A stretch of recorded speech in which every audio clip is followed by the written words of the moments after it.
तो है गाइस, पिछले एपिसोड में जो हुआ उसके बाद इस एपिसोड में सच में तबाही मचने वाली है और नेक्स्ट लेवल होने वाला है पूरा का पूरा। मतलब दीपाक्षी के साथ, मतलब दीपाक्षी के अंदर कुछ अलग चीजें होती हैं यहाँ पे, और जो भी चीजें होंगी सच में नेक्स्ट लेवल होने वाली स्टोरी। एंड गाइस, चैनल पर नए हो तो सब्सक्राइब कर देना एंड वीडियो को लाइक जरूर से कर देना, क्योंकि गाइस स्टोरी आगे उस लेवल पे जाने वाली है जो कि शायद हमने नहीं देखा होगा। और इस एपिसोड में कुछ ऐसा यूनिक देखने को मिलेगा, शायद ये स्टोरी यहाँ से कुछ नया मोड़ लेगी। एंड आखिर क्या होंगी वो सभी चीजें जो इस स्टोरी का पूरी की पूरी तरह से रुख बदल के रख देंगी, और सच में ये स्टोरी कुछ अलग लेवल पे जाएगी और मजा आएगा देख कर भी आखिर होने क्या वाला है। तो चलिए स्टार्ट करते हैं इस स्टोरी को, आखिर होगा क्या नेक्स्ट। दीपाक्षी में एनर्जी आ जाती है और फिर वो दोनों फिर से डांस करना शुरू कर देते हैं। अगली सुबह जब दोनों उठते हैं तब दोनों को पिछले दिन का थोड़ा बहुत याद आता है। आहान फैसला करता है कि वो कुछ दिन यहाँ रुकेगा और मामले की तह तक जाकर रहेगा। अगले दिन भी वही सब होता है, पर जब वो सुबह उठता है तब दीपाक्षी इसके पास नहीं होती है। वो गायब लड़की के बारे में एक आदमी से पूछता है जो उसे बताता है कि उसकी पत्नी भगवान के पास गई है और 2 दिन में वापस आ जाएगी। आहान को ये सब बातें सुनकर बहुत हैरानी हो जाती है। उसे लग रहा था कि क्या जो उन लड़कियों को लेकर जा रहा था वो एक्सपोज होने से डरता नहीं था, या फिर वो बिल्कुल श्योर था कि वो लोग आने के बाद उसके बारे में कुछ बताएंगे नहीं। आहान ने पूछा, क्या आप मुझे बता सकते हैं कि कौन गया था और फिर वापस आ गया? उस आदमी ने ज्यादा नहीं सोचा और आहान को उस लड़की का एड्रेस दे दिया। आहान उस एड्रेस पर पहुंचा। उसने आसपास देखा और फिर उसने दरवाजा नॉक किया। किसी ने तुरंत दरवाजा खोल लिया। दरवाजा खुलने वाली एक अपने 20s में लड़की थी। वो बहुत ज्यादा खूबसूरत थी। कोई अगर उसे एक बार देख लेता तो फिर वो अपनी नजरें नहीं हटा सकता था।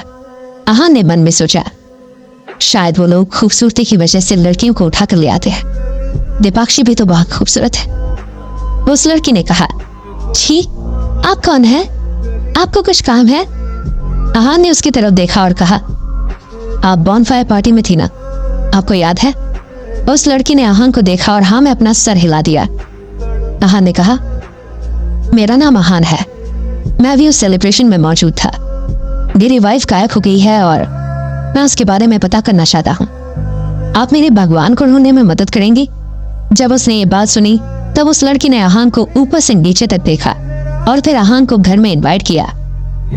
इसके बाद उसने उसे बैठने के लिए कहा और चाय ऑफर की।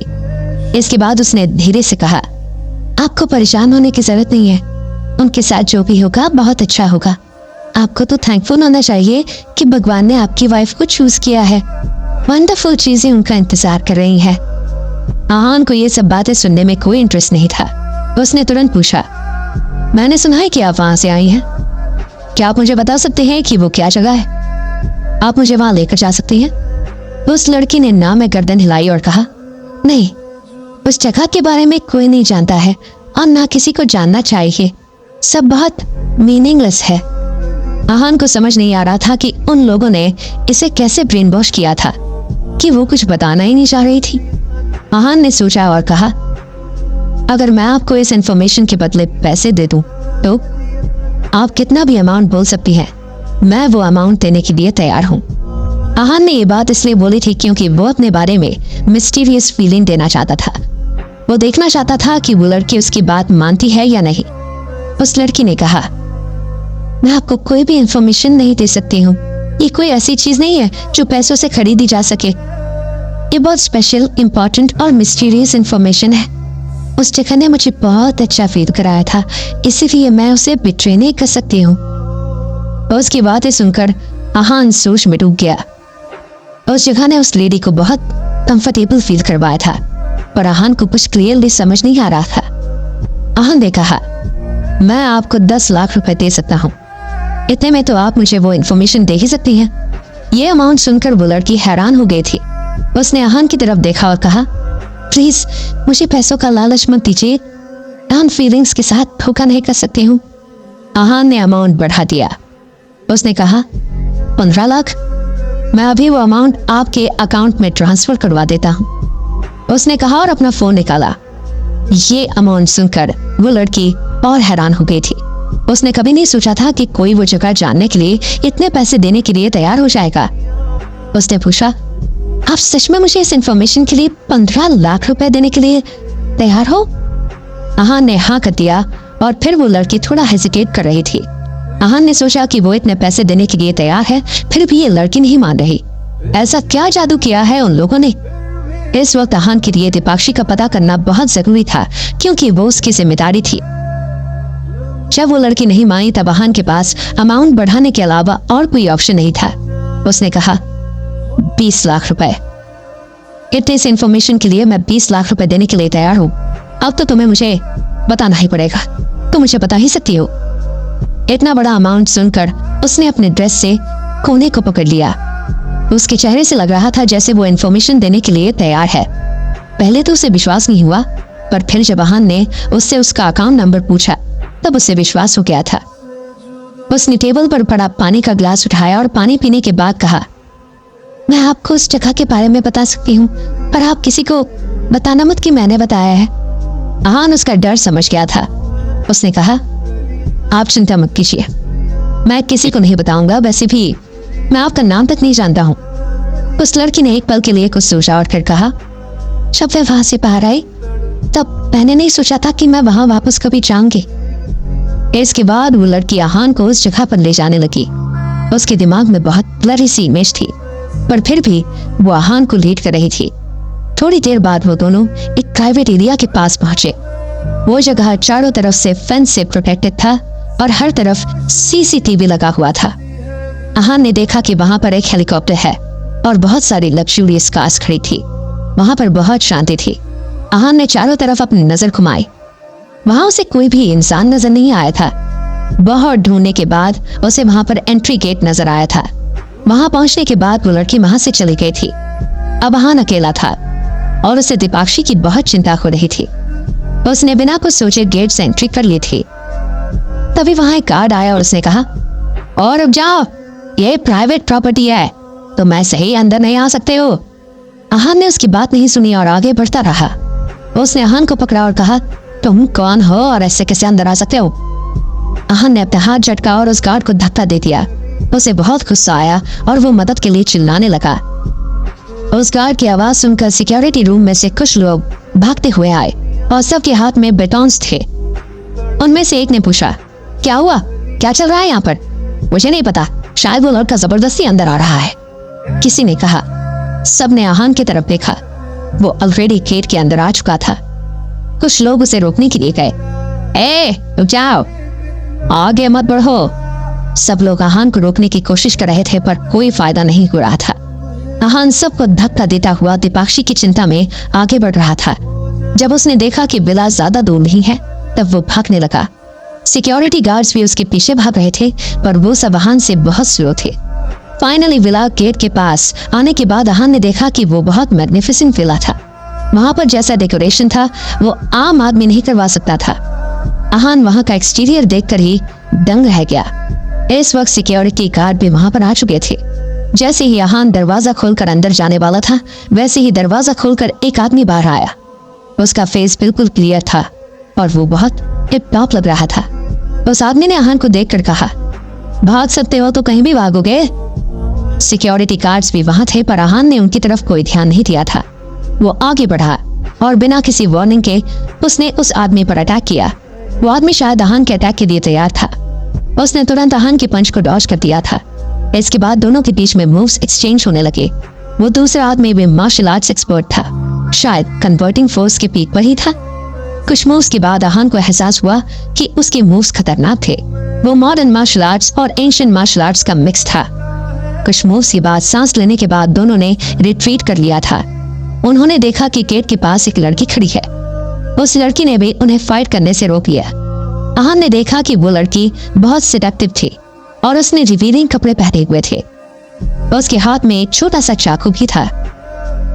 जब अहान ने उसे देखा तब वो भी उसे ही देख रही थी। उसने अहान को देखकर ऐसे स्माइल किया जैसे वो अहान को बहुत सालों से जानती है। अहान उससे पहले कभी नहीं मिला था और उसे नहीं जानता था। उस लड़की ने उस आदमी से कहा, इस लड़के के मार्शल आर्ट्स मूव्स बहुत खतरनाक है, तुम्हें प्रिटेंड करने की जरूरत नहीं है, तुम आसानी से हार जाओगे। वो आदमी उसकी बात से एग्री नहीं कर रहा था और अहान को टेढ़ी नजरों से देख रहा। उस लड़की को कोई फर्क नहीं पड़ रहा था। और उसने आहान की तरफ देखा और कहा, मुझे नहीं पता तुम यहाँ क्यों आए हो, मैंने तो किसी को इनवाइट नहीं किया था। मुझे उन लोगों के बारे में बता दो वरना अच्छा नहीं होगा। आहान ने कहा। ये सुनकर उस आदमी ने कहा, ज्यादा मत बनो, अगर तुम्हें फाइट करनी है तो साफ साफ बोलो। ये सुनकर उस लड़की ने कहा, आशु क्या तुम चाहती हो कि कोर्ट तुम्हें पनिशमेंट दे? कोर्ट का नाम सुनकर वो आदमी जिसका नाम आशु था चुप हो गया।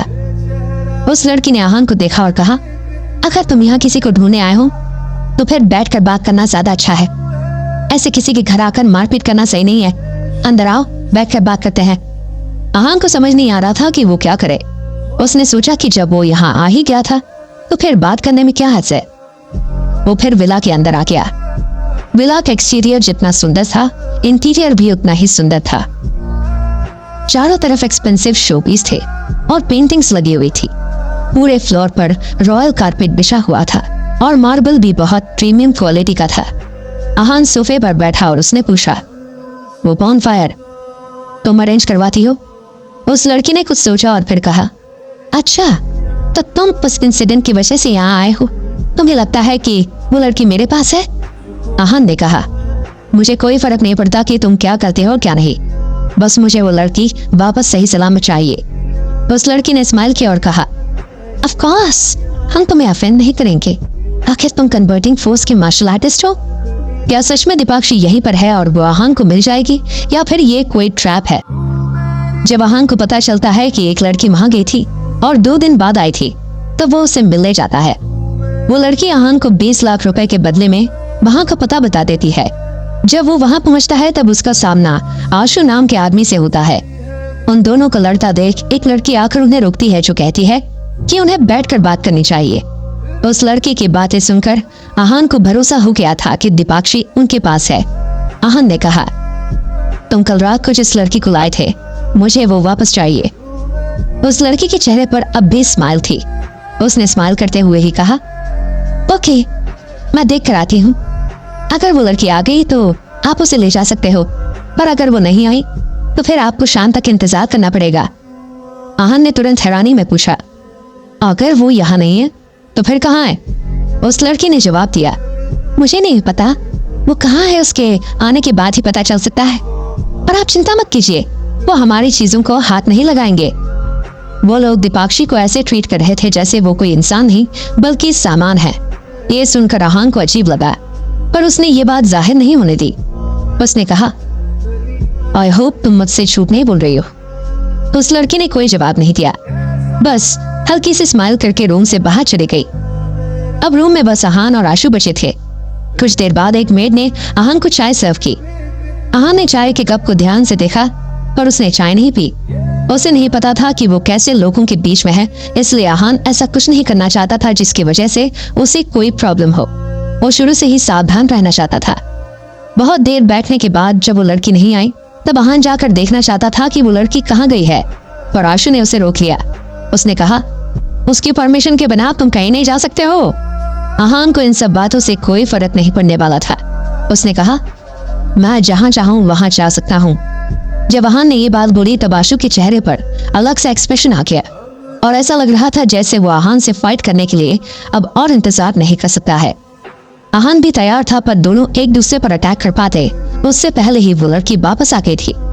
उसने जब देखा कि ये दोनों लड़ने वाले थे तब उसने कहा, तुम आदमी भी अजीब हो, बस जब देखो लड़ने मरने के लिए तैयार रहते हो, थोड़ी शांति नहीं रख सकते हो क्या? आओ मैं बताती हूँ कि क्या हुआ है। वो आगे चलने लगी और उसके पीछे आहान चल रहा था। आहान ने उस लड़की से पूछा, जिससे मैं ढूंढ रहा हूँ वो कहाँ है? आहान उसे घूर रहा था पर उस लड़की के चेहरे पर कोई एक्सप्रेशन नहीं था। वो बहुत मिस्टीरियस फीलिंग दे रही थी और आहान जानता था कि वो ये सब जानबूझकर कर रही है। वो आहान को सीड्यूस करने की कोशिश कर रही थी, पर आहान ऐसा लड़का नहीं था। उस लड़की ने फाइनली स्माइल करते हुए कहा, वो अभी तक आई नहीं है, पर इसका मतलब ये नहीं है कि वो आए कि नहीं। हमारे पास लड़कियां वापस शाम तक ही आती हैं। आहान ने गुस्से में कहा, अभी वो कहाँ है? उस लड़की ने कहा, मैंने कहा ना, हमें नहीं पता वो कहाँ है। वो जब आएगी तभी पता चलेगा। कुछ देर यहाँ रुको, वो आ जाएगी। इतने में आहान को बहुत गुस्सा आया और उसने उस लड़की के हाथ से चाकू लेकर उसके गले के पास ले आया। आहान कभी किसी औरत पर अटैक नहीं करता था, इसलिए उसे ये सब करते हुए बहुत अजीब लग रहा था। पर फिर उसने मन में सोचा, अगर मैंने ऐसा नहीं किया तो फिर मुझे दीपाक्षी के बारे में कभी नहीं पता चलेगा। मैं इसे हर्ट नहीं करूंगा, पर इसे डरा कर दीपाक्षी की लोकेशन जानूंगा। इसके बाद उसने उस लड़की से कहा, बताओ वो लड़की कहाँ है जिसे तुम लोग कल आए थे। उस लड़की के चेहरे पर कोई एक्सप्रेशन नहीं था और उसने बहुत कामली कहा, सर आप चाहे तो कुछ भी कर ले, मैं आपको उसका पता नहीं बता सकती हूँ और ना ही वो आपको शाम से पहले मिल सकती है। आहान एक ही बार में उसकी जान ले सकता था, पर फिर वो लड़की बहुत शांत थी। वो ना घबराई और ना ही उसने आहान के लिए कुछ कहा। आहान को समझ नहीं आ रहा था कि वो इतनी शांत कैसे हो सकती थी। उसने कहा, तुम्हें क्या लगता है मैं तुम्हें मार नहीं सकता? उस लड़की ने सेम टोन में जवाब दिया, मुझे पूरा भरोसा है कि आप एक ही बार में मेरी जान दे सकते हैं, पर मुझे ये समझ नहीं आ रहा है कि आप मेरी जान लेना क्यों चाहते हैं। मैं चुप कर सकती थी, मैंने कर दिया। आहान इस वक्त बहुत हैरान था। वो लड़की तो बिल्कुल डर नहीं रही थी, पर आशु भी वहां चुपचाप खड़ा था और उस लड़की को बचाने की कोशिश नहीं कर रहा था। आहान ने कहा, तुम मुझे मजबूर कर रही हो, अगर तुमने मुझे उसका पता नहीं बताया तो मैं तुम्हें जान से मार दूंगा। उस लड़की ने कहा, मैं कुछ नहीं कर सकती, अगर आपको लगता है कि मुझे मारने से आपको वो मिल जाएगी तो आप मुझे मार सकते हैं। उसे देखकर ऐसा लग रहा था जैसे उसने मान लिया था कि उसका आखिरी वक्त आ गया है। आहान चाकू उसके गले के बहुत करीब ले आया था। चाकू अब उसके गले को टच कर रहा था, फिर भी वो लड़की न चिल्ला रही थी और न ही घबरा रही थी। उसके चेहरे पर स्माइल थी, जिसकी वजह से ऐसा लग रहा था जैसे वो हंसते हंसते अपनी मौत एक्सेप्ट कर रही है। आहान समझ गया था कि उसे डराने धमकाने का कोई फायदा नहीं है, इसलिए इसने उसे छोड़ दिया है। उस लड़की ने भी अब चैन की सांस ली और अपनी आंखें बंद कर ली थी। उसने बहुत मासूमियत से कहा, आप बहुत खतरनाक हैं। आप इतनी खूबसूरत और नाजुक लड़की को मारना चाहते हैं, एक करते हुए आपके हाथ शिवर नहीं किए। आहान ने उसे गुस्से से देखा। उसकी मासूमियत पर आहान एक बार भी पिघला नहीं और उसने रूखी टोन में कहा, बकवास बंद करो और मेरी बात को ध्यान से सुनो। अगर शाम तक मुझे वो लड़की नहीं मिली तो फिर अच्छा नहीं होगा। उस लड़की ने बहुत सीरियस टोन में कहा, मैंने आपसे प्रॉमिस किया है कि वो आपको शाम को मिल जाएगी, मतलब मिल जाएगी। अगर ऐसा नहीं हुआ तो मैं भी यही हूँ और चाकू भी आपके हाथ में है। आहान के पास उन लोगों पर भरोसा करने के अलावा और कोई ऑप्शन नहीं था। आहान मेन हॉल में शाम होने का इंतजार कर रहा था। उस लड़की ने आहान से कहा, सर आप मेरे साथ वॉक पर चलेंगे? आहान ने कहा, नहीं। इसके बाद वो लड़की वहां से चली गई और कुछ देर बाद फिर से आहान के पास आई।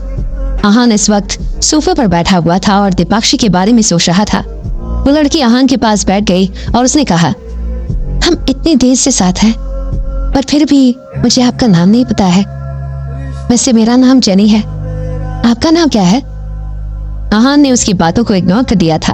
वो उससे बात करने में बिल्कुल इंटरेस्टेड नहीं था। जब आहान ने कोई जवाब नहीं दिया तब जेनी उसके और पास आ गई और उसके हाथों को अपने अराउंड लेकर उससे चिपक कर बैठ गई। आहान को बहुत अजीब लग रहा था, पर उसने कुछ कहा नहीं।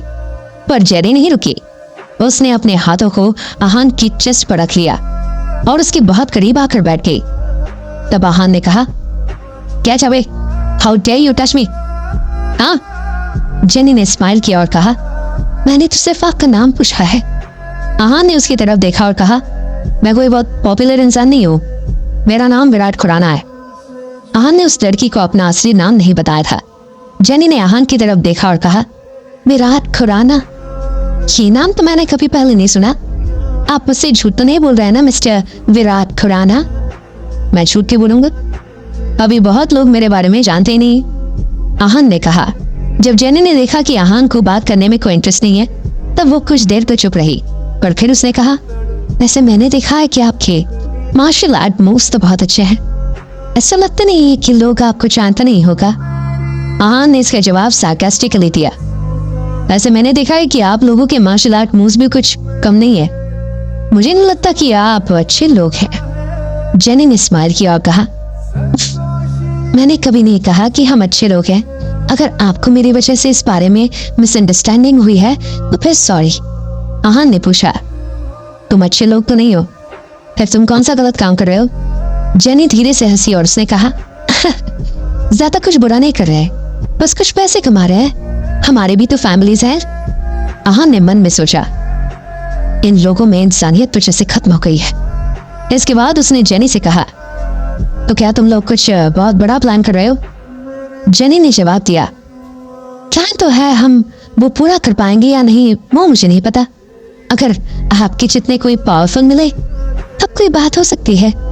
आहान ने कहा, तुम लोग खूबसूरत लड़कियों को किडनैप करते हो और किसी तरह उनका ब्रेन वॉश कर देते हो, पर तुम ये सब करते क्यों? जेनी ने आहान की बात सुनी पर वो कोई जवाब देना नहीं चाहती थी। उसने कहा, मैं आपको इसके आगे कुछ नहीं बता सकती हूँ। अगर आपको जानना है तो फिर आपको हमारा ग्रुप ज्वाइन करना पड़ेगा। जेनी उसे बहुत सीड्यूस करने की कोशिश कर रही थी। उसके बॉडी मूवमेंट्स और फेशियल एक्सप्रेशंस ऐसे थे, इसलिए आहान ने फिर से अपनी आंखें बंद कर ली थी। जेनी ने भी अब कुछ नहीं कहा। वो जानती थी कि आहान को एक बार गुस्सा दिलाना काफी था और अगर उसने फिर से उससे बात करने की कोशिश की तो फिर वो आहान से बच नहीं पाएगी। जेनी आहान से उठकर दूसरे सोफे पर बैठ गई। दोनों काफी देर वहां आराम कर रहे थे, तभी रूम में आशु आया। वो बहुत हड़बड़ाया हुआ था। आते ही वो जेनी के पास आया और उसने उसके कान में कुछ बोला। जैसे जैसे वो बोल रहा था, जेनी के एक्सप्रेशंस बदल रहे थे। उसके चेहरे का रंग सफेद हो गया था। उसने तुरंत आहान से कहा, सर कोई आया है, आप ऊपर रूम में जाकर चुप क्यों नहीं जाते हैं? आहान ने उसकी तरफ देखा और कहा, ऐसा कौन आ गया है जिससे तुम इतना डर रही हो? अगर तुम उस लड़की को यहाँ ले आओ मैं तुम्हारी मदद कर सकता हूँ। जेनी ने कहा, सर हमें इस मामले में आपकी मदद नहीं चाहिए, इसे हम खुद हैंडल कर लेंगे। और रही बात उस लड़की की, तो वो यहाँ भी नहीं आ सकती है, आप प्लीज ऊपर जाइए। आहान को इनके मामलों में नहीं पड़ना था, इसलिए वो भी मान गया और ऊपर चला गया। क्या वहाँ ऐसा कुछ होगा जिसकी वजह से आहान को उनकी मदद करनी पड़ेगी? जेनी दीपाक्षी को लेने चली जाती है, पर जब वो उसके बिना वापस आती है तब आहान को बहुत गुस्सा आता है। वो चाकू की नोक पर उसे धमकाने की कोशिश करता है, पर जेनी उसे कुछ नहीं बताती है। कुछ देर बाद जेनी उसके पास आकर बैठ जाती है और उसे सीड्यूस करने की कोशिश करती है, पर आहान को कोई फर्क नहीं पड़ता। आशु वहां आता है और जेनी के कान में कुछ कहता है, जिसकी वजह से जेनी बहुत डर जाती है। वो आहान को छुपने के लिए कह देती है। आहान सेकंड फ्लोर के रूम में चला जाता है। वो रूम किसी लड़की का होता है, पर जेनी का होता है या नहीं इसके बारे में आहान को नहीं पता होता। आहान देखता है कि चेयर पर कपड़ों का ढेर रखा था और बाकी सामान भी रूम में इधर उधर फैला हुआ है। आहान रियलाइज करता है कि ये लड़की बहुत लेजी है। वो ज्यादा इधर उधर नहीं देखता और बस अपने लिए जगह बनाकर बैठ जाता है। वो बाहर की मूवमेंट समझने की कोशिश करता है, पर रूम साउंड प्रूफ था, इसलिए उसे ज्यादा कुछ समझ नहीं आता है। कुछ पल बाद आहान को लगा वहां पर कोई आ गया था। आहान सुनने की कोशिश कर रहा था, पर उसे कुछ सुनाई नहीं दे रहा था। थोड़ी देर बाद आहान को किसी आदमी के चिल्लाने की आवाज आई। आहान उठकर जाना चाहता था, पर जेनी ने मदद लेने से मना कर दिया था, इसलिए वो रुक गया था। आधे घंटे बाद जेनी ने डोर नॉक किया और अंदर आ गई। जेनी का चेहरा उतरा हुआ था और वो पहले जैसे चीयरफुल भी नहीं लग रही थी। फिर भी उसने स्माइल करते हुए कहा, आई होप आपने मेरे रूम में ज्यादा ताका झाकी नहीं की है। आहान ने सवाल का जवाब नहीं दिया, बल्कि कहा, वो आदमी चला गया। जेनी ने कहा। वो इसके बारे में बात नहीं करना चाहती थी, इसलिए आहान ने भी आके कुछ नहीं कहा। वैसे ये भी उसे सिर्फ दीपाक्षी से मतलब था और अब तो शाम हो चुकी थी। उसने कहा, अब शाम हो चुकी है, अब मुझे उस लड़की से मिलना है। जेनी ने भी अपने मूड को ठीक कर लिया था। उसने खुद को नॉर्मल किया और फिर कहा, यस मैं यहाँ उसी के लिए आई हूँ, मेरे साथ चलिए। ये सुनकर आहान को थोड़ी शांति मिली, पर एंड मोमेंट तक वो उन पर भरोसा नहीं कर सकता था। वो जेनी के पीछे पीछे नीचे जाने लगा। उसने जब मेन हॉल को देखा तब उसे लगा जैसे वहां पर कुछ हुआ था। वहां चेयर टूटी हुई थी और फ्लोर पर कुछ निशान भी थे। कुछ शोपीस के टुकड़े भी गिरे हुए थे। किसी ने सब कुछ साफ करने की कोशिश की थी, पर वो पूरी तरह से साफ नहीं कर पाया था। वहां का ऑरा और वाइब भी आहान को बहुत अलग लग रहा था। आहान ने कुछ नहीं कहा और बस जेनी के पीछे ही चल रहा था। उसने देखा कि बाहर अंधेरा हो चुका है। दोपहर को शायद बारिश हुई थी, इसलिए सब कुछ शांत और सरियल लग रहा था।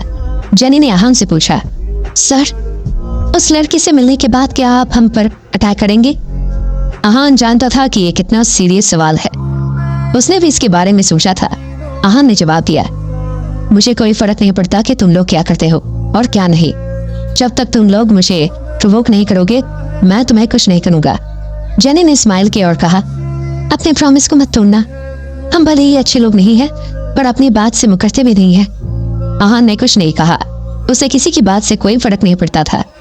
उसे इस वक्त सिर्फ दीपाक्षी की सेफ्टी का मतलब था। अगर वो ठीक है और कोई उसे प्रोवोक नहीं करेगा तो फिर आहान भी कुछ नहीं करेगा। एंट्रेंस पर एक कार उनका वेट कर रही थी।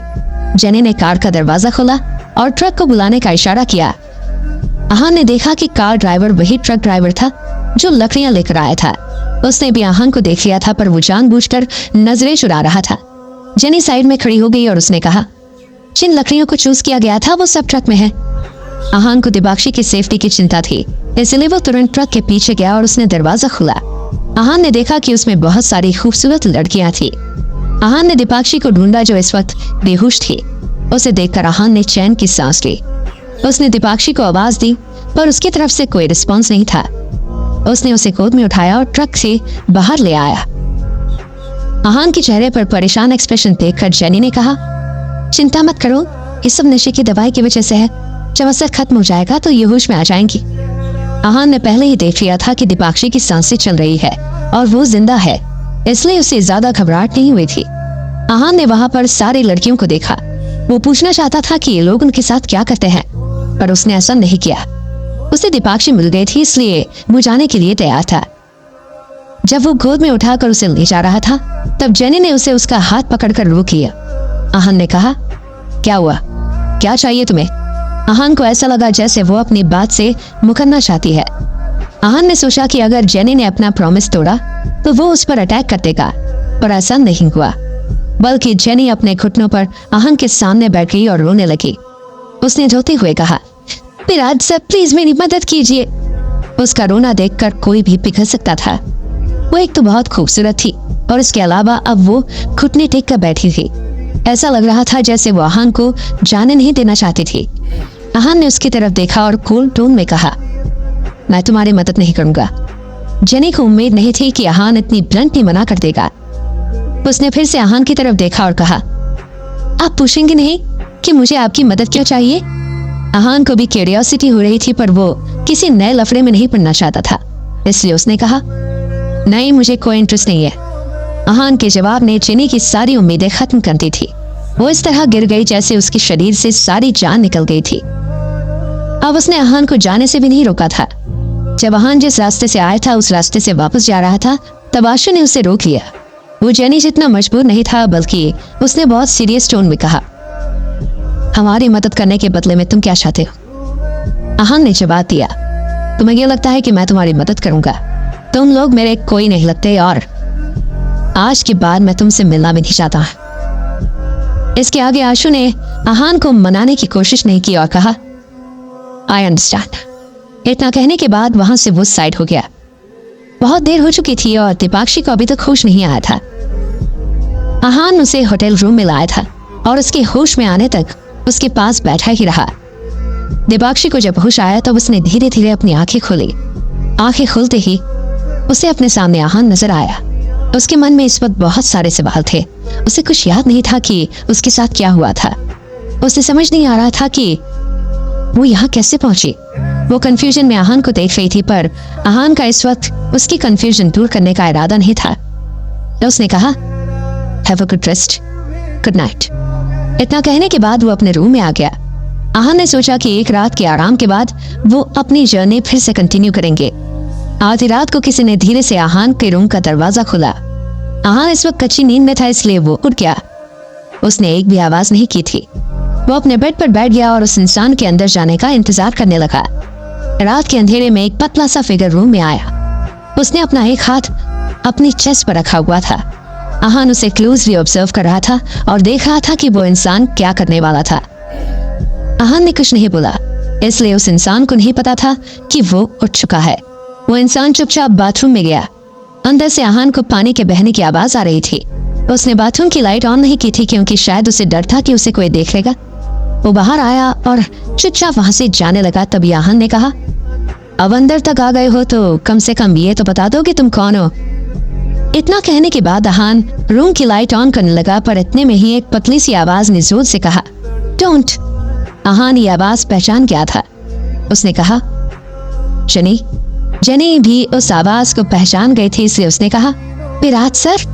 आहान ने कहा, मैंने कहा था कि तुम्हारी मदद मैं नहीं करूंगा, फिर तुम यहाँ क्यों आई? आहान ने पहले सोचा कि जेनी उसे ढूंढते हुए वहां आई, पर ऐसा नहीं था। ये सिर्फ एक कोइंसिडेंस था। जेनी ने कहा, मुझे नहीं पता था कि आप यहाँ पर हैं। मैं तो यहाँ किसी से बचते हुए आई हूँ। आहान ने शौक होते हुए पूछा। बचते हुए? जेनी ने कहा, आप मेरी मदद नहीं करना चाहते हैं, इसलिए मैं आपसे मदद नहीं मांगूंगी। मुझे कैसे बचना है ये मैं खुद देख लूंगी, आहान ने पूछा। आशु कहा। जेनी ने जवाब दिया, वो तो अब तक मैं क्या होगा। उसके दिल में आशु की मौत को लेकर कोई फीलिंग्स नहीं थी। वो वहां पर एक्सप्रेशनलेस फेस के साथ खड़ी थी। आहान ने उसकी तरफ देखा और कहा, अगर तुम चाहो तो यहाँ पर एक रात के लिए रुक सकती हो। जेनी ने ना में अपनी गर्दन हिलाई और कहा, मैं अगर बचना चाहूँ तब भी नहीं बच सकती हूँ। आहान की एक रात की मदद से कुछ होने वाला नहीं था, इसलिए जेनी ने मना कर दिया। जेनी वहां से जाने ही वाली थी, तभी आहान के रूम में एक तेज आवाज आई और किसी ने उसके रूम का विंडो तोड़ दिया था। आहान तुरंत उस तरफ भागा। उसका रूम 6th फ्लोर पर था, इसलिए वो जान गया था कि जो भी इंसान था बहुत पावरफुल था। आहान उस आदमी का चेहरा देख पाता उससे पहले ही वो आदमी आहान को पहचान गया। उसने तुरंत कहा, अच्छा तो तुम हो। आहान भी बहुत सरप्राइज था। उसे उम्मीद नहीं थी कि वो इस इंसान को यहाँ देखेगा। आहान ने कहा, नरेश चोपड़ा, क्या तुम्हें नहीं पता कि ऐसे विंडो से चोर आते हैं? तुम्हें ऐसे आने की जरूरत पड़ रही है? सब ठीक तो है ना? नरेश को उम्मीद नहीं थी कि आहान उससे ऐसी बात कहेगा। उसने अपना पैर पटका और कहा, उस दिन तो मुझे वहां से जाना पड़ा, पर अब देखता हूँ कि आज तुम्हें मुझसे कौन बचाता है। आज तुम्हें पता चलेगा कि मार्शल आर्ट्स क्या होता है। इतना कहने के बाद नरेश भागकर आहान के पास आया और उस पर अटैक करने लगा, पर इतने में ही आहान भागकर बेड पर चढ़ गया और नरेश के ऊपर ब्लैंकेट फेंक दी। नरेश ने उसे इग्नोर किया और पूछा, वो लड़की कहाँ है? आहान जानता था कि नरेश नीतू की बात कर रहा है। उसने कहा, हम थोड़ी देर फाइट करते हैं, वो अपने आप आ जाएगी। नरेश कुछ देर तक वहां खड़ा रहा और एक बार आहान को देख रहा था और एक बार जेनी को। कोई एक्शन ना लेते देख आहान ने कहा, सोच क्या रहे हो? अगर फाइट करनी है तो जल्दी करो। एक बार वो आ गए फिर तुम दबाकर भाग जाओगे। क्या इस प्रोवोकेशन के बाद नरेश और आहान में फाइट होने वाली है? आहान जेनी के रूम में चला जाता है। जब सारा मैटर सॉल्व हो जाता है तब जेनी वहां आती है और आहान दीपाक्षी के बारे में पूछता है। जब उसे दीपाक्षी मिल जाती है तब वो चैन की सांस लेता है। जब वो वहां से जाने वाला होता है तब जेनी उससे मदद मांगती है, पर आहान मना कर देता है। रात को जेनी किसी से छुपते हुए आहान के कमरे में आती है और वहां पर नरेश भी आ जाता है। आहान की बात सुनने के बाद नरेश ने अपना मन बना लिया था। उसने जेनी की तरफ देखा और कहा, आज तो मैं तुम्हें छोड़ रहा हूँ, पर देखता हूँ ये लड़का तुम्हारी जान कब तक बचा सकता है। इतना बोलने के बाद वो खिड़की से कूद गया। वो 6th फ्लोर पर था, इसलिए ये उसके लिए बहुत इजी जंप था। आहान ने विंडो से बाहर देखा। उसे जब वहां कोई मोमेंट नजर नहीं आई तब उसने जेनी से कहा, वो यहाँ से जा चुका है। आहान नहीं जानता था कि उसने नरेश को कैसे ऑफेंड किया था और उसका जेनी की जान बचाने का कोई प्लान भी नहीं था, पर फिर भी उसने उसे बचा लिया था। जेनी ने गहरी सांस ली और उससे कहा, फिर मुझे भी निकलना चाहिए। आहान ने कुछ सोचा और उसे रोकते हुए कहा, अब वो यहाँ पर वापस नहीं आएगा। तुम एक रात के लिए यहाँ रुक सकती हो, मैं तुम्हें जाने के लिए नहीं कहूँगा। जेनी इस वक्त कुछ सोचकर बहुत हेजिटेट कर रही थी। उसे देखकर आहान ने कहा, हम दोनों ही उसके दुश्मन हैं। उसने तुम्हें मेरे साथ देख लिया है, इसलिए वो अब वापस शायद नहीं आएगा। और वैसे भी एक दिन मुझे उससे फाइट करनी है, इसलिए मुझे कोई फर्क नहीं पड़ता है। जेनी तो पहले से आहान की मदद चाहती थी, पर आहान ने साफ इनकार कर दिया था, इसलिए जेनी ने कुछ नहीं कहा। अब जब आहान सामने से उसकी मदद करने के लिए तैयार था, तो फिर जेनी सामने से इनकार कैसे कर सकती थी? ठीक है, मैं रात के लिए यहाँ रुक जाती हूँ, कल सुबह वापस चली जाऊंगी, जेनी ने कहा। आहान को उसके वहां रहने से कोई प्रॉब्लम नहीं थी, पर वहां पर एक ही बेड था। इसका मतलब ये था कि उनको बेड शेयर करना पड़ेगा। आहान के लिए कोई बड़ी बात नहीं थी, इसलिए वो बेड के साइड में गया और उसने कैजुअली कहा, यहाँ पर एक ही बेड है, तुम आराम से मेरे साथ सो सकती हो। मैं चीप इंसान नहीं हूँ, इसलिए तुम मेरे साथ सेफ हो। अगर फिर भी तुम्हें कोई डाउट है तो मैं नीचे सो जाता हूँ। जेनी ने तुरंत कहा, नहीं नहीं नहीं, इसकी कोई जरूरत नहीं है। इतना सुनने के बाद आहान बेड पर सो गया और उसने अपना ब्लैंकेट ओढ़ लिया। बहुत देर बाद उसे जेनी के बेड पर आने की आवाज आई। जेनी उसके साइड में आकर सो गई थी। आहान को जेनी की नर्वसनेस फील हो रही थी। उसने सोचा कि सुबह तो वो खुद उसको चिपक रही थी और अभी इतना घबरा रही थी। टूटी हुई विंडो की वजह से रूम बहुत ठंडा हो रहा था, इसलिए दोनों ने एक ही ब्लैंकेट ओढ़ा हुआ था। आहान ने जैसा कहा था वैसा ही हुआ। रात भर उसने कुछ नहीं कहा और बहुत आराम की नींद ली। सुबह पहले आंख जेनी की खुली। वो बहुत रिलैक्स थी कि रात को कुछ भी ऐसा वैसा नहीं हुआ था। उसने आहान को देखा। जेनी के उठने की वजह से आहान की आंख भी खुल गई थी। उसने जेनी की तरफ देखा। उसके बाल बिखरे हुए थे और चेहरे पर कोई मेकअप नहीं था। आहान ने उसे देखा और पूछा, तुम्हारी चोट कैसी है? कुछ सीरियस तो नहीं है ना? जब वो रात को सो रही थी तब उसने अपनी चेस्ट पर हाथ रखा हुआ था, इसलिए आहान को लगा शायद उसे इंटरनल इंजरीज हुई थी। जेनी ने जवाब दिया, नहीं, ज्यादा सीरियस इंजरीज नहीं है, इसलिए कुछ दिन आराम करने के बाद मैं ठीक हो जाऊंगी। सुबह हो चुकी है, अब मुझे निकलना चाहिए। आहान ने कुछ नहीं कहा। उसने जेनी को बाथरूम में जाते हुए देखा।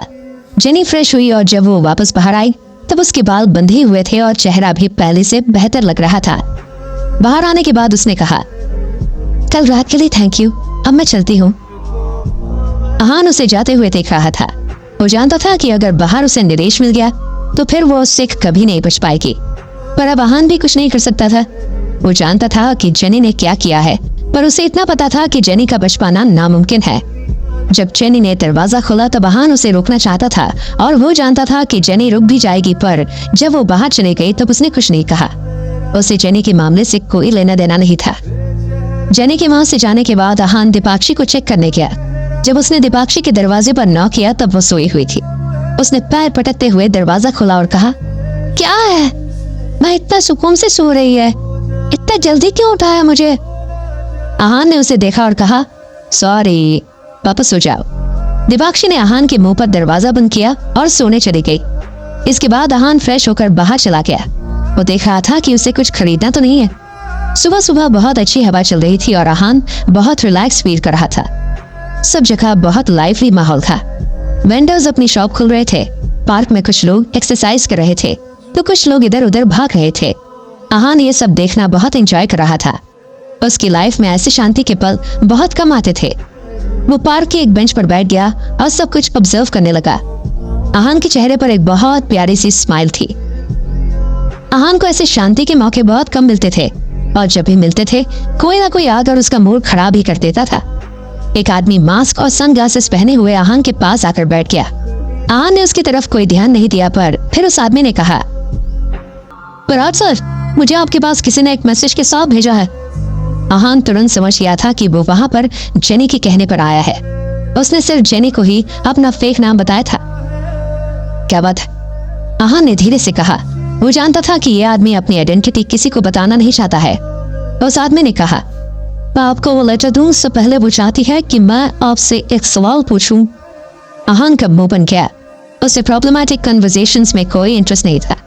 आहान के पास से जाने के बाद जेनी वापस विला में नहीं जा सकती थी। वो अपने एक दोस्त के पास चली गई थी।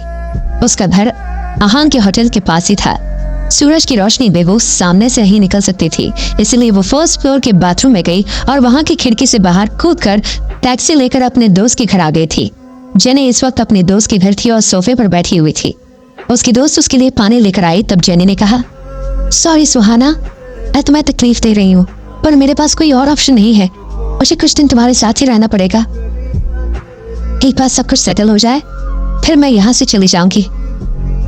सुहाना ने क्लास देते हुए कहा, जेनी, तुम कैसी बातें कर रही हो? हम कोई स्ट्रेंजर्स थोड़ी है। तुम मेरी सबसे पुरानी दोस्त हो। तुम जब तक चाहो यहाँ रुक सकती हो। इसके बाद वो भी सोफे पर बैठ गई और उसने पूछा, ऐसा क्या हुआ जिसकी वजह से तुम लोगों को भागना पड़ रहा है और छुपना पड़ रहा है? अपने पास एक्सपीरियंस से सोचने के बाद जेनी का दिल बैठ गया। उसे बहुत फ्रस्ट्रेटेड भी फील हो रहा था। उसने कहा, ये सब इसलिए हुआ क्योंकि मैंने किसी ऐसे को ऑफेंड कर दिया जिसे मुझे ऑफेंड नहीं करना चाहिए था। सुहाना ने कहा, तुम जैसी लड़की कैसे किसी प्रॉब्लम में फंस सकती है? तुम तो इतने लोगों को जानती हो, कोई भी तुम्हारी मदद कर सकता है। जेनी ने कहा, मेरा मजाक उड़ाने की जरूरत नहीं है। अगर जैसे तुम कह रही हो वैसा होता तो मुझे यहाँ छुपने की जरूरत नहीं पड़ती। मैंने अपने पैर पर कुल्हाड़ी मारी है। मुझे लगता है कि अब मेरी जिंदगी बस उस आग से बचना कैसे है ये सोचने में ही निकल जाएगी। इतना कहकर जेनी सुहाना का सहारा लेकर बैठ गई। फिर उसने कहा, तुमने मुझे यहाँ रहने दिया, ये मेरे लिए बहुत बड़ी बात है। सुहाना ने स्माइल किया और कहा, मुझ पर इतना भरोसा करने की जरूरत नहीं है। अगर वो आदमी यहाँ आ गया तो मैं तो तुम्हें आगे कर दूंगी। जब जेनी ने ये सुना तब उसने प्रिटेंड किया कि उसे बहुत गुस्सा आया और उसने कहा, तुम ऐसा करके तो बताओ। दोनों फ्रेंड्स इसके बाद हंसने लगी। इसके बाद सुहाना ने पूछा, मैं बहुत सिंपल लड़की हूँ, तुम्हारी तरह से हॉट शॉट्स तो हैंडल नहीं कर सकती हूँ। वैसे तुमने ऑफेंड किसको किया है? कहीं डेजर्ट वुल्फ फैमिली तो नहीं है? ये बात सुनकर जेनी के चेहरे पर एक्सप्रेशन चेंज हो गए। वो ऐसे दिखा रही थी जैसे सुहाना ने सही गेस किया है। सुहाना भी एक पल के लिए बहुत घबरा गई थी। सुहाना की आंखों में आंसू आ गए थे। तभी जेनी ने कहा, अगर मैंने डेजर्ट वुल्फ फैमिली को ऑफेंड किया होता तो मैं तुम्हारे पास कभी नहीं आती। इससे अच्छा तो मैं उनके हाथों मर जाती। ये सुनकर सुहाना शांत हो गई। उसने कहा, मैं तुम्हारी मदद कर रही हूँ और तुम मुझसे झूठ बोल रही हो। जेनी ने तुरंत सॉरी कहा। इसके बाद उसने बताना शुरू किया कि वो किससे भाग रही है। मैंने डेजर्ट वुल्फ को तो ऑफेंड नहीं किया है, पर मैंने जिसे ऑफेंड किया है उसे हैंडल करना आसान नहीं है। तुमने नरेश चोपड़ा का नाम सुना है? सुहाना की आंखें खुली की खुली रह गई। उसने पूछा, तुमने इससे कैसे ऑफेंड किया? वो तो बहुत खतरनाक है। वो तो किसी को मारने से पहले सोचता भी नहीं है। जेनी ने कहा, सब मेरी गलती है। जो हो रहा है मेरी लालच की वजह से हो रहा है। मुझे उसकी बेटी के हाथ में पहना हुआ क्लाउड पर्ल ब्रेसलेट के बारे में नहीं सोचना चाहिए था। अब सब कुछ इतना केओटिक हो गया है कि अब वो लोग मुझे इंसान समझते ही नहीं और मुझे चांद से मारना चाहते हैं। सुहाना ने पूछा, क्लाउड पर्ल क्या है? जेनी ने आह भरते हुए कहा, एक बहुत रेयर जेम है। वो बहुत ज्यादा खूबसूरत है। उसे देखकर कोई भी उसे पाना चाहेगा। तभी तो मैंने नरेश चोपड़ा की बेटी पर अटैक करके वो ब्रेसलेट लेना चाहा था। और अब मैं इतनी बड़ी मुसीबत में फंस गई हूँ। तुमने एक जेम के लिए नरेश चोपड़ा को ऑफेंड किया है? सुहाना ने कहा, हाँ, अगर तुमने वो ब्रेसलेट देख लिया है तो तुम भी उसे पाना चाहोगी। जेनी ने कहा, क्या वो तुम्हारे पास है? सुहाना ने पूछा, हाँ, वो एक ऐसी जगह पर है जहाँ उसे कोई ढूंढ नहीं सकता है। मुझे सिर्फ मुझे पता है। मैं उसे वो जेम वापस करना चाहती थी, पर वो तो मेरी जान के पीछे पड़ा है। अब अगर उसने मुझे मार भी दिया तब भी वो उसे जेम कभी नहीं मिल पाएगा। जेनी ने कहा, वो अभी तुम्हारे पास है? तुम अपने साथ लाई हो? सुहाना ने पूछा, नहीं, वो सेफ प्लेस पर है। जेनी ने कहा। इसके बाद आहान के पास बैठे आदमी ने अपने पास से कुछ निकाला। उसे देखकर आहान हैरान हो गया। आहान ने ऐसा क्या देख लिया था जिसे देखकर वो बहुत हैरान था। नरेश आहान के रूम में चला जाता है। जेनी एक रात के लिए आहान के साथ रहती है और सुबह होते ही वो अपने दोस्त के घर चली जाती है। वहां वो उसे क्लाउड पर्ल और उसने नरेश को कैसे ऑफेंड किया उसके बारे में बताती है। वो ये भी बताती है कि क्लाउड पर्ल कहाँ है सिर्फ वो ही जानती है। एक मिस्टीरियस आदमी आहान के पास आता है और उसे कुछ देता है। उस मिस्टीरियस आदमी ने वो चीज आहान के हाथ में दे दी। आहान ने फील किया तब उसे लगा कि वो एक छोटी सी कोई चीज है जो भारी है। आहान समझ गया था कि वो एक तरह का जेमस्टोन है। जैसे ही आहान उसे देखने वाला था उस आदमी ने कहा, ये बहुत ज्यादा प्रेशियस है। मुझे उम्मीद है कि विराट सर उसको संभाल कर रख सकते हैं। मुझे जो सवाल पूछना है वो भी इसके रिगार्डिंग ही पूछना है। उसकी बात सुनने के बाद आहान ने उस चीज को देखा। वो सच में एक जेमस्टोन था जो बहुत चमक रहा था। आहान को समझ नहीं आ रहा था कि उस आदमी ने ये प्रीशियस स्टोन उसे क्यों दिया था। उसने पूछा, ये क्या है? ये तुम मुझे क्यों दे रहे हो? उस मास्क वाले आदमी ने कहा, विराट सर, अगर नरेश चोपड़ा आपसे ये मांगेंगे तो क्या आप उन्हें ये दे देंगे? ये सुनकर आहान ने उसे घूरा और कहा, जब ये तुम मुझे दे रहे हो तो ये मेरा हुआ ना, मैं भला इसे किसी और को क्यों दूंगा? उस आदमी ने कहा, ये भी सच है, पर फिर भी क्या आप मेरे सवाल का जवाब दे सकते हैं? उस आदमी ने मास्क और सनग्लासेस पहने हुए थे, इसलिए आहान को उसके एक्सप्रेशन नजर नहीं आ रहे थे। वो नहीं जानता था कि आदमी क्या सोच रहा है। आहान ने उसके सवाल का सीधा जवाब नहीं दिया, बल्कि नाराज होते हुए कहा, वो लड़की इस जेमस्टोन की वजह से मेरे और नरेश के बीच में झगड़ा करवाना चाहती है ताकि वो खुद उससे बच सके और निकल सके। उसे कहते ना कि उसने गलत आदमी से पंगा लिया है और गलत आदमी से ही मदद की उम्मीद की है। अब आहान का वहां बैठने का कोई मतलब नहीं था, इसलिए वो वहां से उठकर सुपरमार्केट आ गया था। क्लाउड पर्ल अभी भी आहान के पास था और वो नहीं जानता था कि वो उसका क्या करेगा। जेनी बैठी और उसने एक सांस में सारा पानी पी लिया। इसके बाद वो वही सोफे पर लेट गई और सुहाना उठकर बुकशेल्फ के पास चली गई।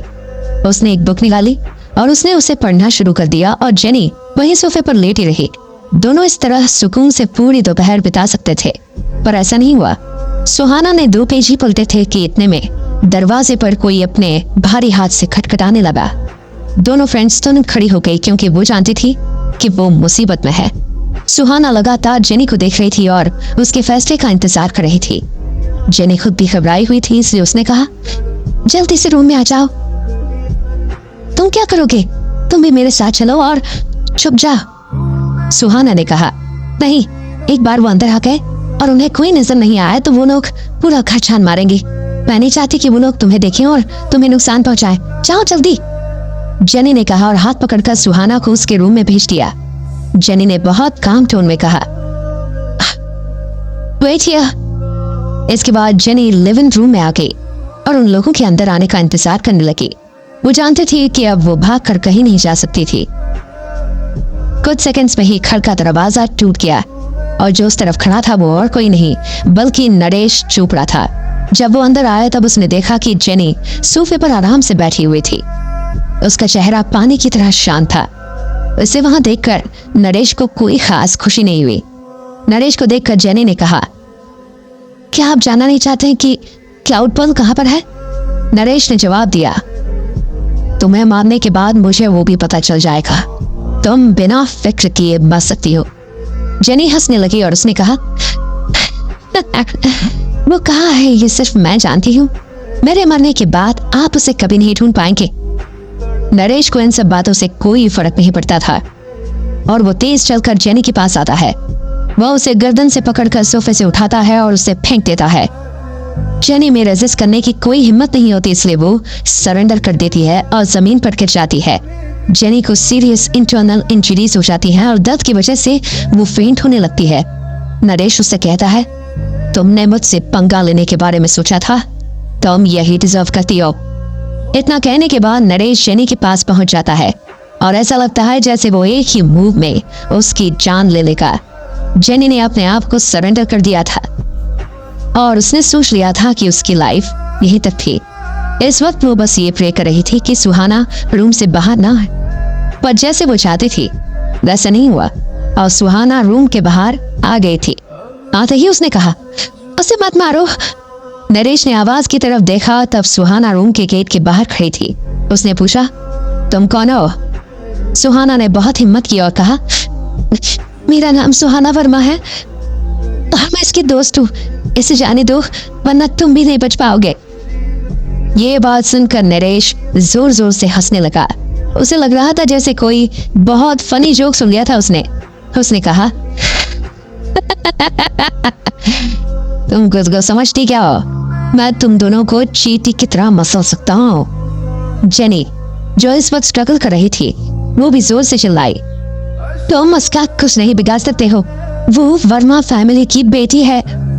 सुहाना की बात सुनकर तो नरेश ने कुछ रिएक्ट नहीं किया, पर जेनी की बात से वो कॉशियस हो गया था। वर्मा फैमिली बहुत छोटी फैमिली थी पर डेजर्ट एरिया में उनका बहुत नाम था। ऐसा कहा जा सकता था कि डेजर्ट एरिया में उनकी बहुत चलती थी और वहां के वो राजा थे। नरेश बड़बड़ाते हुए उसने पूछा, क्या ये सच में ये वर्मा फैमिली से है?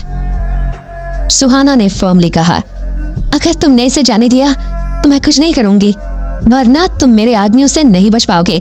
मैं किसी को बुलाकर तुम्हें जान से मरवा दूंगी। सुहाना नहीं जानती थी कि उसमें इतनी पावर कैसे थी, पर अब भी वो उसके सामने खड़े होकर उसे धमकी दे रही थी। नरेश ने सुहाना को घूरा और कहा, क्या तुम सच में वर्मा फैमिली से बिलोंग करती हो? अगर ऐसा है तब भी अगर मैं तुम्हारी जान ले लूं तो किसी को पता नहीं चलेगा। इतना बोलने के बाद नरेश अपने पैर पटकते हुए सुहाना की तरफ जाने लगा। वो अपने इस बात को रियलिटी में बदलना चाहता था। सुहाना बहुत डर गई और रूम में घुस गई। उसने कहा, तुम क्या चाहते हो? सुहाना के जाने के बाद जेनी ने कहा, अगर सुहाना को कुछ हुआ तो फिर उसकी फैमिली तुम्हें नहीं छोड़ेगी। वो कहीं से भी तुम्हें ढूंढकर तुम्हारी जान ले लेगी। ये बात सुनकर नरेश ने अपने कदम रोकिए। वो मुड़ा और वापस जेनी के पास आ गया। उसने बिना वार्निंग के जेनी के गाल पर थप्पड़ मारा और उसे कर्स करने लगा। जेनी ने ये दर्द बर्दाश्त कर लिया था। उसका पूरा चेहरा आग की तरह चल रहा था और उसके होंठ की साइड से खून आ रहा था। वो इस वक्त नरेश को खो रही थी। मनी मन वो जानती थी कि वो सुहाना को नुकसान नहीं पहुंचाएगा। अगर इसे कुछ हो गया तब भी नरेश को क्लाउड पर्ल नहीं मिल पाएगा। नरेश ने कहा, पता नहीं क्या किस्मत लेकर आई हो, किसी ना किसी तरह तुम्हारी जान बच ही जाती है। सुहाना ये सब सुन रही थी पर वो कुछ नहीं कर सकती थी। वो जेनी की मदद करना चाहती थी पर डर की वजह से कांप रही थी और उसका दिल घबरा रहा था। भले ही वो वर्मा फैमिली की बेटी थी पर वहां उसे अब एक डिस्ग्रेस मानते थे। वो हमेशा से इस अपार्टमेंट में रही थी और यही पली बड़ी थी। वो जानती थी कि अगर उसे कुछ भी हो गया तब भी उसकी फैमिली उसके लिए बदला लेने नहीं आएगी, बल्कि उसे हर्ट देखकर उन्हें शायद खुशी मिलेगी। सुहाना उस परिवार को अपना नहीं मानती थी पर फिर भी आज उस सरनेम की वजह से उसकी और जेनी की जान बचने वाली थी। वो अपने आप से बड़बड़ाई, वर्मा सरनेम पहली बार मेरी कमाया है। उधर आहान उस जेमस्टोन को गौर से देख रहा था। उसने सोचा कि शायद नरेश इस जेमस्टोन की वजह से जेनी को मारना चाहता था और उसके पीछे पड़ा था। फिर भी कहीं ना कहीं उसे लग रहा था कि नरेश इतना चीप नहीं है कि जेमस्टोन की वजह से पूरे टाउन में घूमे। उसने सोचा कि शायद इसमें कुछ राज है जो सिर्फ नरेश ही जानता था।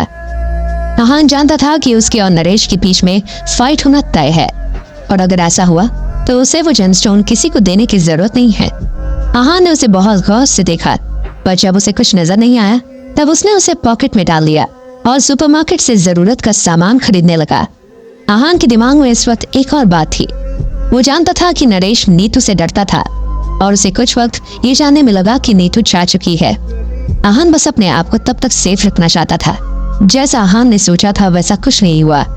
नरेश को पता चल गया था कि नीतू जा चुकी है और आहान होटल के पास पहुंच पाता उससे पहले नरेश वहां पहुंच गया था और होटल के बाहर आहान का इंतजार कर रहा था। नरेश इस वक्त दो लड़कियों के साथ खड़ा था जिसमें से एक को आहान जानता था और दूसरे उसके लिए अनजान थी। इस वक्त उसके लिए ये दोनों लोग जरूरी नहीं थे, बल्कि जरूरी ये था कि नरेश उससे फाइट करने के लिए आया है। नरेश ने टॉन्ट मारते हुए कहा, कल रात को तुमने मुझसे झूठ बोला क्योंकि तुम मुझसे डरते हो। आहान ने पहले जेनी को देखा। उसने नरेश को बता दिया था कि आहान अकेला है और उसके साथ कोई ग्रैंड मास्टर लेवल की लड़की नहीं थी। जेनी ने गिर की वजह से आहान से नजरें चुरा ली थी। आहान ने कुछ सोचा और कहा, तुमने दीपाक्षी को तो कुछ नहीं किया ना? आहान जानता था कि नरेश को दीपाक्षी के दादाजी ने उसे वापस घर लाने के लिए अपॉइंट किया था। इस वक्त तुम्हें दीपाक्षी की नहीं बल्कि अपने फिक्र करनी चाहिए। आज तुम्हारा इस धरती पर आखिरी दिन है, नरेश ने कहा। आहान के कुछ कहने से पहले ही नरेश उसकी तरफ अटैक करने के लिए भागा। आहान के हाथ में इस वक्त सामान था, इसलिए उसने वो सामान फेंक दिया और नरेश से अटैक के लिए तैयार हुआ। आहान ने जैसे ही पंच डॉज किया वो एक कार पर लगा और कार में अलार्म बजना शुरू हो गया। वहां बहुत भीड़ इकट्ठा हो गई थी। तब आहान ने कहा, हमें यहाँ फाइट नहीं करनी चाहिए, यहाँ बहुत सारे लोग हैं। नरेश ने गुस्से में कहा, आज चाहे जो कुछ भी हो जाए तुम मेरे हाथों से नहीं बच सकते हो। वो लगातार आहान पर अटैक करने की कोशिश कर रहा था। आहान ने कहा, मुझे सबके सामने फाइट करने में कोई इंटरेस्ट नहीं है, हम किसी खाली जगह पर भी फाइट कर सकते हैं। वो भी नरेश के अटैक्स को डॉज करते हुए कह रहा था। नरेश ने कहा, ठीक है, मैं 3 तक काउंट करूंगा और हम दोनों रुक जाएंगे। इसके बाद हम किसी खाली जगह पर जाकर फाइट करेंगे। क्या ये दोनों की कोई चाल है या फिर वो 3 के काउंट पर रुक जाएंगे? सो गाइस, आगे स्टोरी में क्या होगा सच में मजा आने वाला और जो भी चीजें होंगी नेक्स्ट लेवल होगी स्टोरी। एंड गाइस, चैनल पर नए हो तो यार सब्सक्राइब कर देना, वीडियो को लाइक कर देना। आखिर आगे होगा क्या भाई, मतलब पूरा का पूरा सिर घुमा के रख दिया भाई स्टोरी। सच में मजा आने वाला आगे। तो यार प्लीज सब्सक्राइब करना, वीडियो को लाइक कर देना एंड ज्यादा से ज्यादा शेयर करना, ठीक है। तो मिलते हैं नेक्स्ट एपिसोड में जो कि कुछ नेक्स्ट लेवल होगा, मजा आएगा। क्या होगा आगे मतलब भाई अब कहीं और पर यहाँ पे मतलब फाइट होगी भाई, मतलब इतना ज़्यादा, मतलब इसमें मज़ा आने वाला है। स्टोरी में आगे कुछ अलग ही देखने को मिलेगा नेक्स्ट एपिसोड में। तो गाइस यार लाइक करना यार, आप लोग लाइक नहीं करते। तो चलिए मिलते हैं नेक्स्ट एपिसोड में जो कि बहुत जल्द आ जाएगा। तो मिलते हैं, ओके एंड